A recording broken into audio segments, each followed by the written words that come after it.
care. We're gonna have a great time doing it. So we're gonna wait for our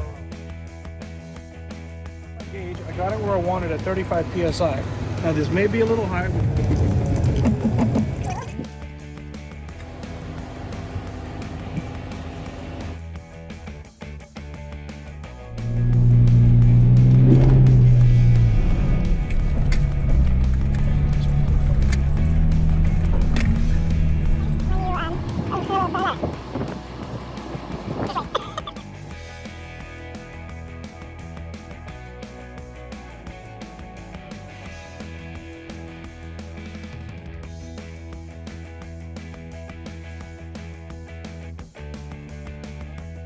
Alrighty, we made it about halfway to our point. It's somewhere near 3 o'clock right now. We started at about 8:30, so we spent the most part of the day just riding the trail, getting from crap, I can't remember where we started at, but we are now in a little town.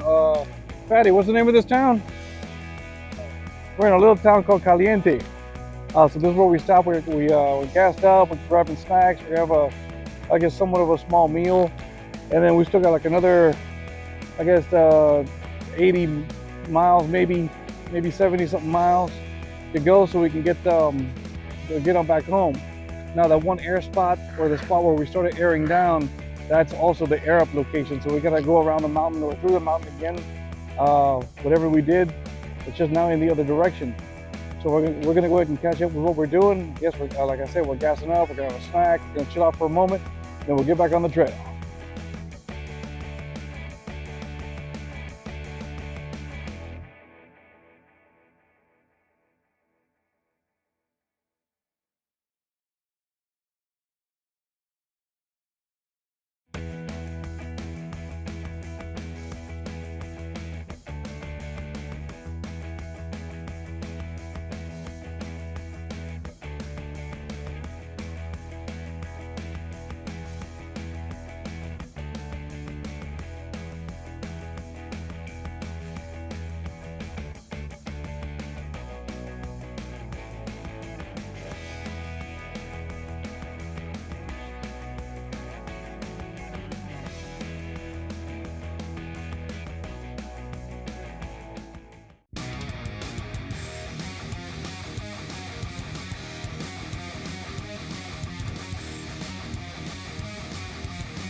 good precisely.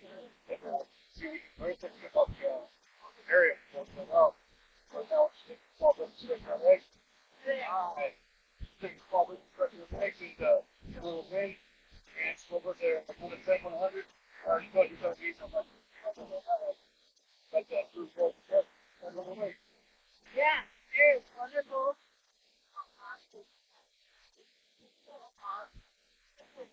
Right? Fresh air, sea air was problem. I mean, as I mentioned earlier, we're about an hour and a half from County. We're suburb, and I'm guessing in between Caliente and Ely right now. And that's a strong bet for like right? Like I said, we got right field up, smart, 2 hours in, and car got looking for a go. Hopefully, we're going to be able to put something down. All right. So we're going to finish up our registration break over here with the back on the trail.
majestic.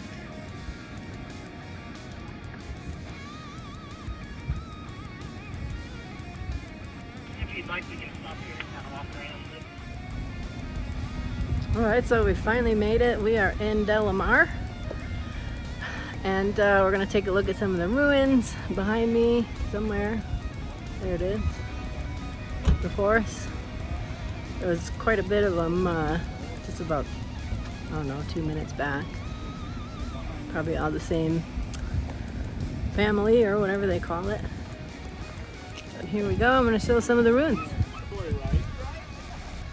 So this is like just an entire building, and you can see horizontally you got like a basement area, probably the first floor, and then another floor on top. So just the one retaining wall is left, little corner there. You can see more off in the distance as well.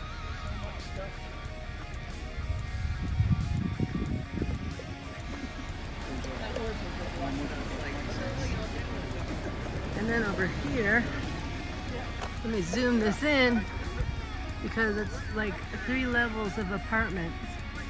You can see them across here. Like right at the bottom of the screen is 1, 2, 3, there's probably 4 different levels.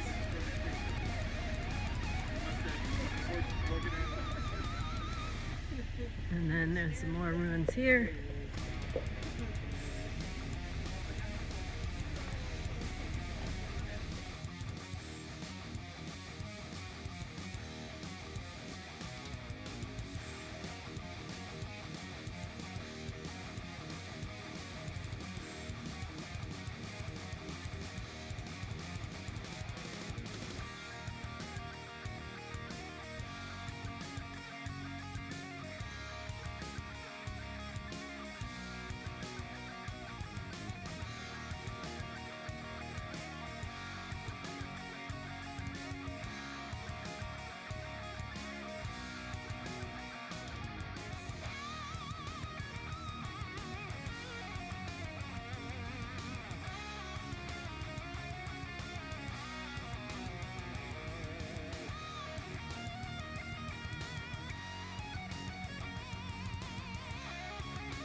So basically really cool.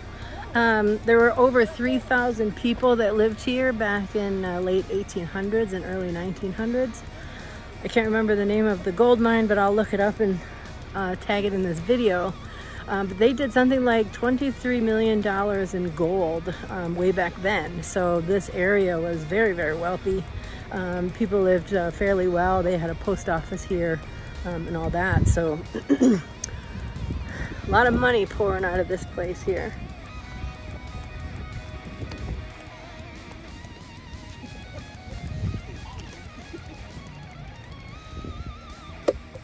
So out in the middle of nowhere, people lived here and dealt with it. No running water, no electricity. Everything had to be brought up and down by burros or mules.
Alrighty, and that was another fantastic trail, about 148 miles of a loop trail where we started at Alamo, and it took us how far?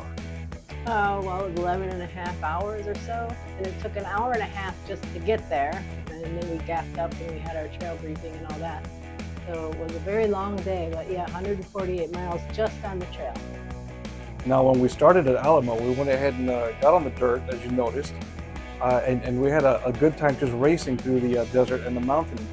And it took us a good, I don't know, maybe an hour and 45 minutes before our first rest area where we stretched our legs, did a 10-100, which is the bio break, and pretty much just got ourselves back into a fit moment where we just got back up in our Jeeps and kept on going.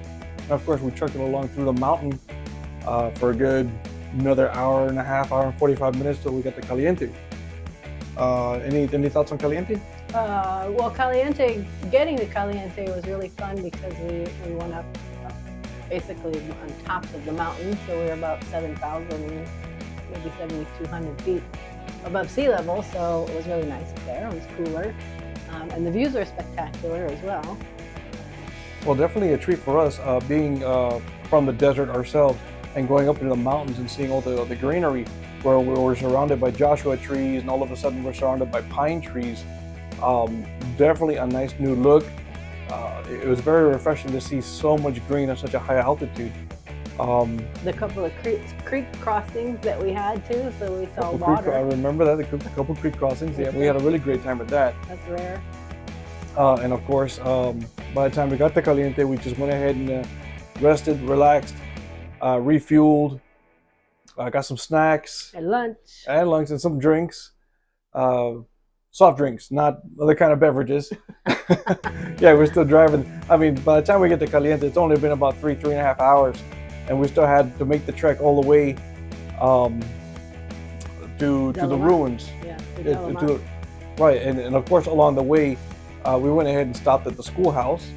The schoolhouse was nice. It's full of history there, very informational, a couple placards there, and we got the treat of a local train to stop by.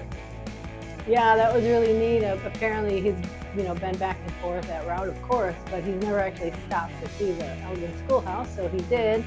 And then he was supposed to meet another conductor there or something. I forget how much of the trailers he was pulling, 140? 100, something in the area, maybe 140 plus. He had like what, 4 or 5 engines up front. Right, the first guy that came up to us, he had about 5 engines on his front, so he was pulling all those cars, and we found out that the cars were empty, but nonetheless, them cars are still heavy. And he was meeting another conductor over there to do a trade-off or to hand over some of those cars to the other conductor. Yeah, that was pretty neat. I mean, it's a great trail. It's long, but well worth it. The sights, the ruins, And the weather too, especially if you go, we went last time in February or March, and we ran into rain and sleet and snow and All feet kinds of of mud. snow and a lot of mud and gotten stuck. And so it's a great trail, I think, for any time of year. Maybe not dead winter, it's probably a little bit too deep to go, but definitely a trail to try for sure. Definitely a fantastic trail. And when you mentioned the trails, after Caliente, it probably took us another hour and 45, 2 hours to get to the ruins. And along the way, we saw some beautiful wildlife, like horses. We saw cows. What else did you notice out there? Well, the horses were prominent. Right. Like a big family out there. They're teams, by the way. Large groups of horses are called teams. Alrighty, and of course, during the video, Patty gave you a lot of informational data on the schoolhouse. I'm sorry, not the schoolhouse, the ruins, the ghost town. Yeah. And definitely a rich area for the day. So whatever's left behind is just history, hopefully, that we can learn from and keep on growing and moving from there. And as we left the ruins, we just trekked it across the mountain and through the desert again, trying to beat the sunset back to the Arab spot. And what just a beautiful race it was, getting through all that dust, all the sand, out of all the woods, and just watching the sun come down as we're trying to beat it to the ground. Yeah, well, that does sound really cool. So hopefully get some good stills out of that video too. Alrighty. Well, thank you for joining us. We love having you with us. Alrighty. Of course, we'd love to see you at www.desertwranglers.club. We say please join us or visit us at defiantjeep.com, where you can get all your Jeep performance accessories, camping goods, and other merch. And of course, don't forget to like, subscribe, and share, and join us on all our social platforms. We'd love to see you on the trail.